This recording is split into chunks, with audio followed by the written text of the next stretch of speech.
জাতীয় রাজস্ব বোর্ড বা রাজস্ব বোর্ড অনুযায়ী একটি বিজ্ঞপ্তি প্রকাশ হয়েছে। বিজ্ঞপ্তিটি যদি আমরা দেখতে চাই বা বুঝতে চাই তাহলে আমাদের ভিডিওর সাথে থাকতে হবে।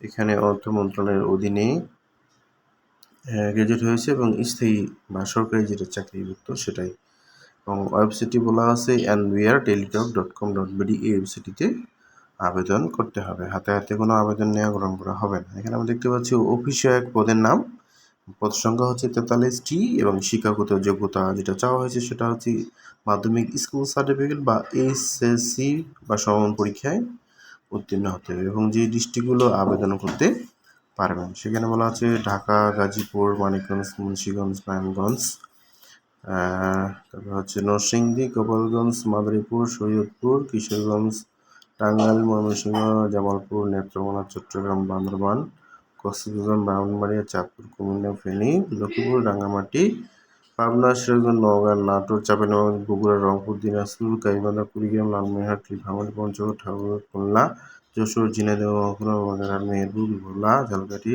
বরগুনা, সিলেট এই ডিস্ট্রিক্টগুলো আবেদন করতে পারবেন এবং আবেদনের বয়স লাগবে 18 থেকে 30 বছর। মুক্তিযোদ্ধার ক্ষেত্রে হচ্ছে 32 বছর। আর আবেদন আমরা শুরু হচ্ছে 7 জুলাই থেকে আবেদন শুরু হয়ে গেছে এবং 28 জুলাই আবেদন শেষ হবে বিকাল 5টায়। তার মধ্যে আবেদন করতে হবে, অবশ্যই সেটা অনলাইনে। আচ্ছা, এই অনলাইনে আবেদন করতে হবে। এখানে টাকা দিতে হবে 100 টাকা, ভ্যাট হচ্ছে 12 টাকা। আমরা টেলিটকের সিমের মাধ্যমে 112 টাকা আপনার কাছ থেকে কেটে নিয়ে আবেদনটা সম্পূর্ণ করা যাবে।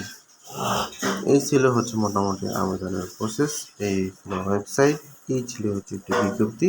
এখানে অফিস সহায়ক পদে নিয়োগ নিতে পারবেন। এটা হচ্ছে আবেদন করার প্রসেস। ধন্যবাদ আমার ভিডিওটি দেখার জন্য।